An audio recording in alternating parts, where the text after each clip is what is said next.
Day 7. About to enter the Twilight Zone. I'm following Andrea's family down to the seamounts where I hope to observe them hunting.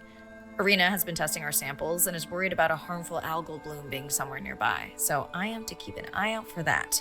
Check. I'm also keeping an eye out for more turtles. I know they're out there, ready to dive.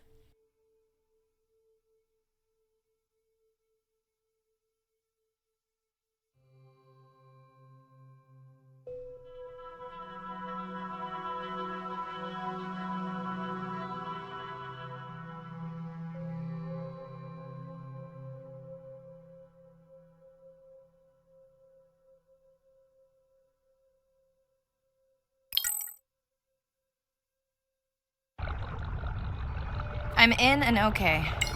And we're streaming. Hello, everyone. Welcome, or welcome back. I'm diving near a seamount region, also known as the Twilight Zone, because it is just beyond reach of the sun. And we'll be taking some questions live, so be nice. We'll also be testing a playback system to interact with whales.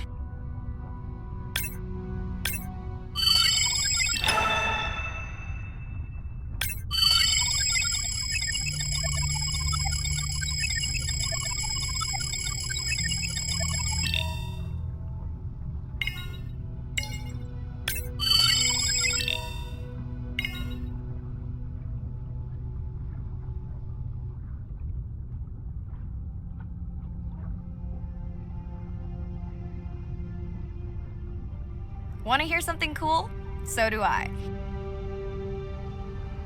I'm hoping that buoy can send a little message to our humpback friends. That's right. Andre is going to serenade some humpbacks. Well, not me, but using a song I generated from other recordings.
Another leatherback turtle, Andre.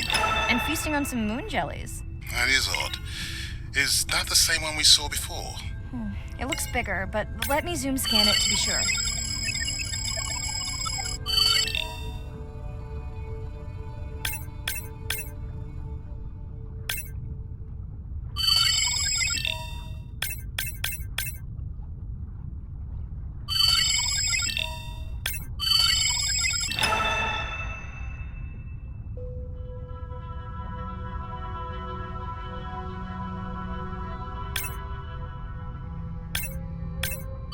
We can run the sample in the lab, but I am sure this is a different one. Do they typically travel together? Wouldn't it be surprising to find two this far off course? Yes, it would be. And yet, here they are.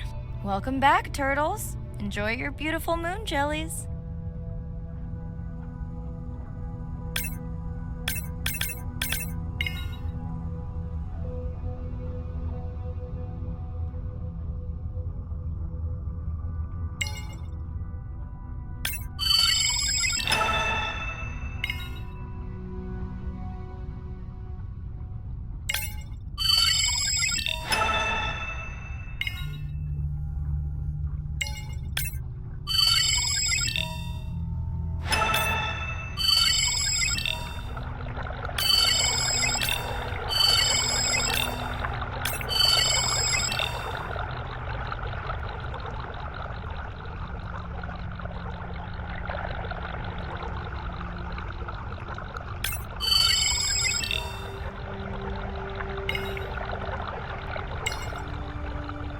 Okay, time to see if any humpbacks respond to our song.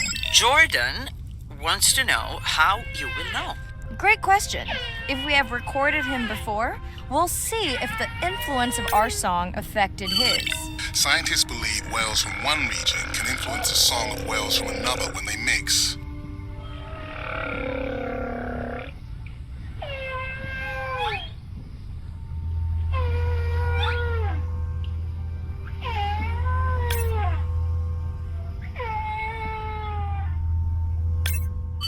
Hey Andre, we've recorded a song from this one before, right? We have. How quickly can you compare his two songs? Well, I need to wait for his song to complete at least one full cycle. And how long is that? 20 minutes, maybe more. Wow, that's a long, slow ballad.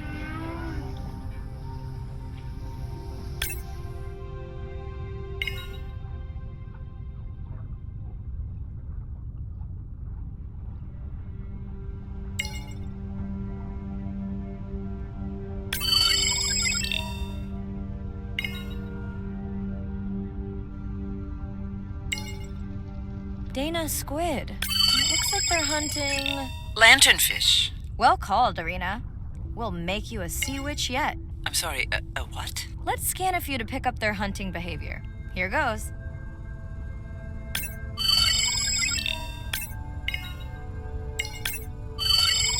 Scott from Denver wants to know if they eat each other. Some do. I think this one was upset he missed out on his prey.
I've been waiting for this. I've just activated your UV light. First of all, don't mess with my suit when I'm diving. Secondly, you spoiled my surprise.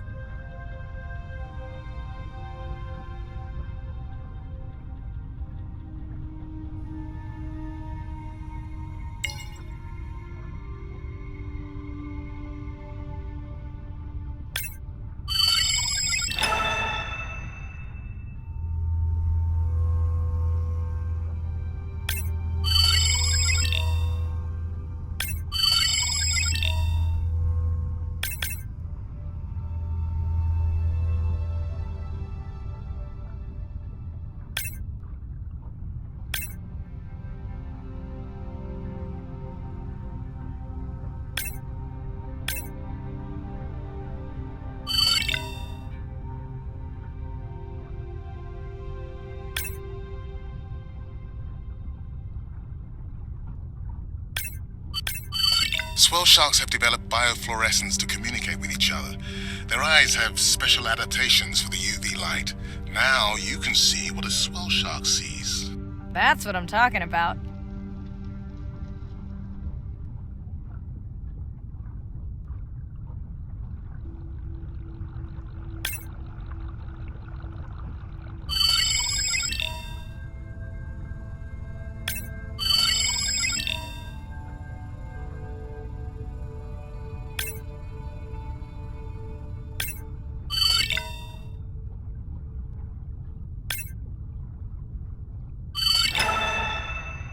Next, you can try the black light I installed in your sub. You did not. install it in your dorm room back in the day. Your wife showed me pictures. Well, uni was a good time.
What am I looking for here?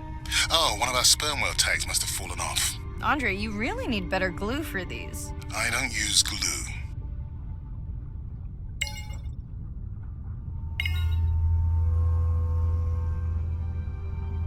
I've tracked down the tag.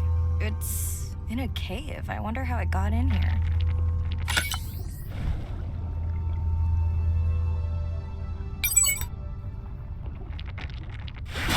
Oh! What the? Mirai! An octopus! Are you okay? Other than getting inked in front of a live global audience? You know, you might want to get that off you. It will probably attract predators. Oh, wonderful.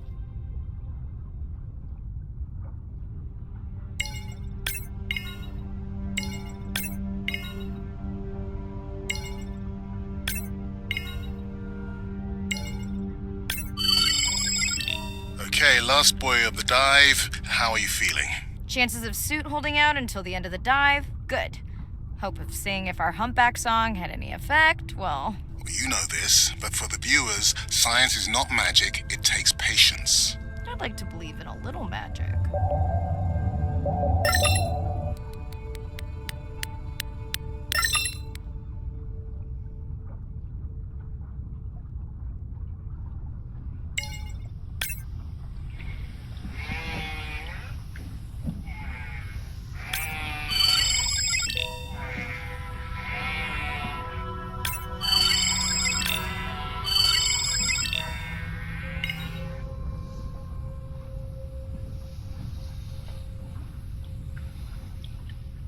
Sperm whale. I think it's... Yes, it's hunting! First time we'll be able to document it with Andre's technology.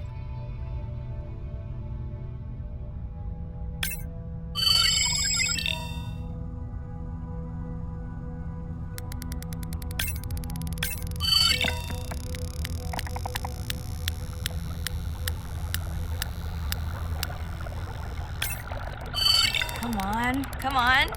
And then the buzz. I got it! Raj from Mumbai wants to know, what's the buzz? I think he was making a joke. Got it. But what is the buzz? How is it used? We're not entirely sure, but definitely associated with being close to prey. This is just the warm-up. The real fun will come in the deep.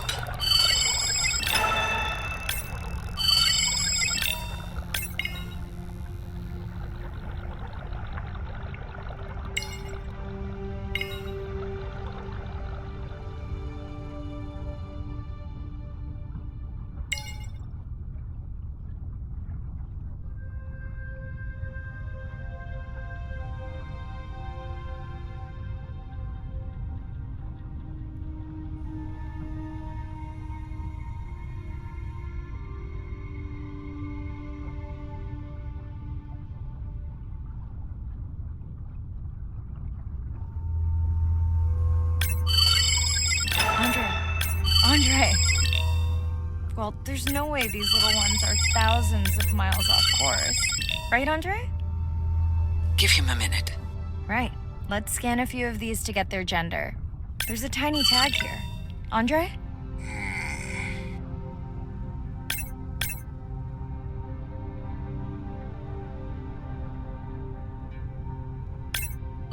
Chen from Shanghai wants to know why you care about their gender. Well, their sex is determined by the temperature of their nests. Warming beaches wiped out the turtles in this region. Believe in a little magic now, Andre? I may just start, but let me check on that tag first.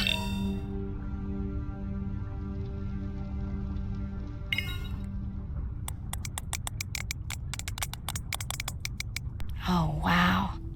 Glad we didn't miss this. Beautiful. Yeah, they must have been hunting down past the rift. I think we found our spot for our first deep dive. Mirai, check out that one closest to you. What's that on its skin? Not sure I can catch them. They're headed to the surface. Might just be a scrape from a ship strike. Yeah, let's hope that's all it is. Let's end it here.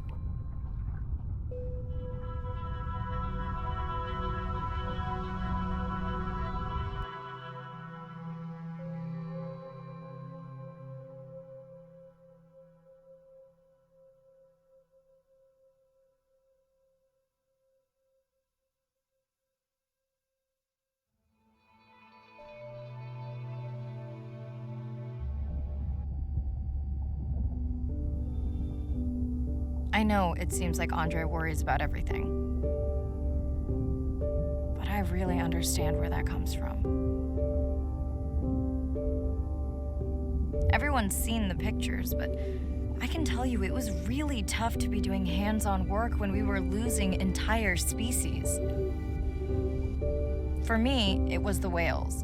But for Andre, it was the turtles. I stayed to help him. Several of the other scientists did as well. By then, only Andre's protected nests were the ones producing turtles in the region. We all figured that the population was going to collapse, and eventually it did.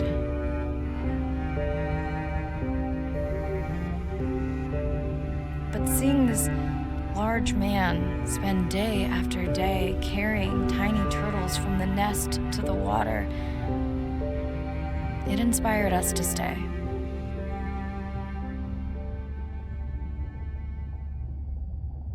Coming back now, it feels like another world. Andre is not an angry man, Irina. He's just a man who gets angry when he sees people say it's too hard, or that they don't care at all. Yeah.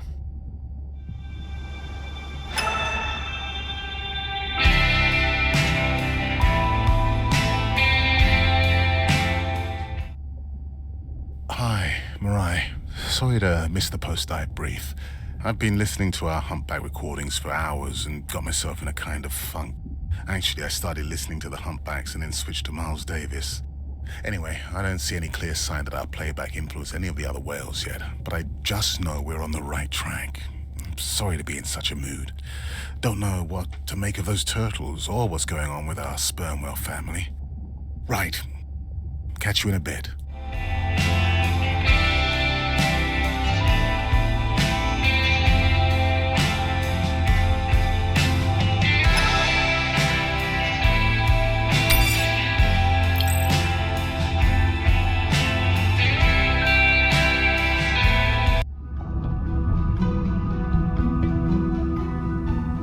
Jellyfish have mechanisms of self-repair. They're constantly getting bitten by turtles and chunks getting taken away. 50% of the jellyfish population are wounded.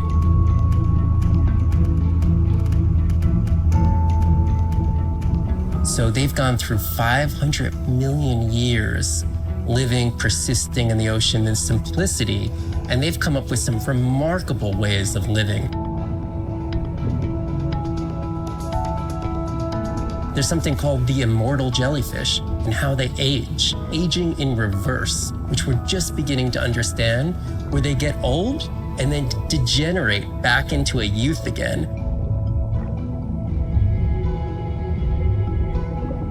in understanding the gene pathways and how this happens, this could look at, humans. We don't have this capacity to age in reverse. It's like Benjamin Button, and it's here. And it just takes the kind of focus and dedication to look at that jellyfish and to grow that jellyfish and to figure out how to use the best available scientific tools to get at this question. It's just about kind of looking super deeply and letting the secrets unfold.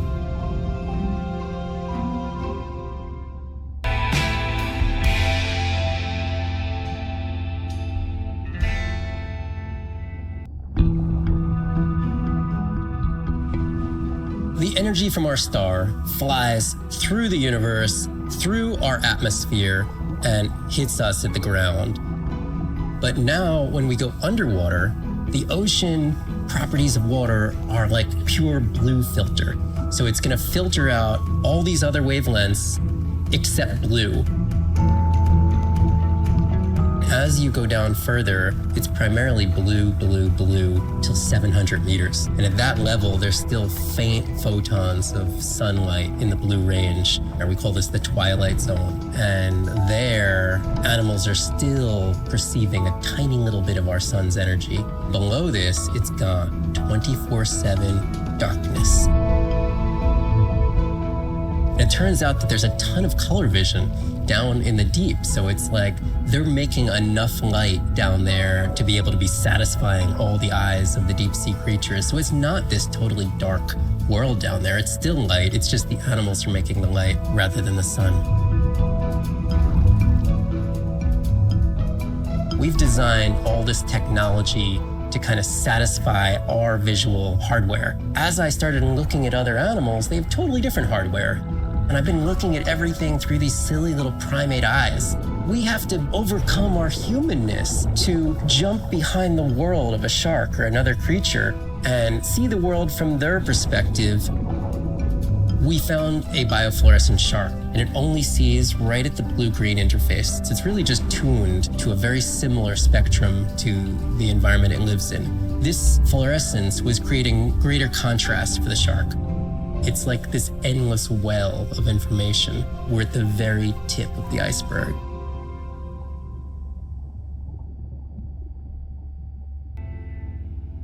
The ocean crashes on the rocks, where I go to collect my thoughts of this new life.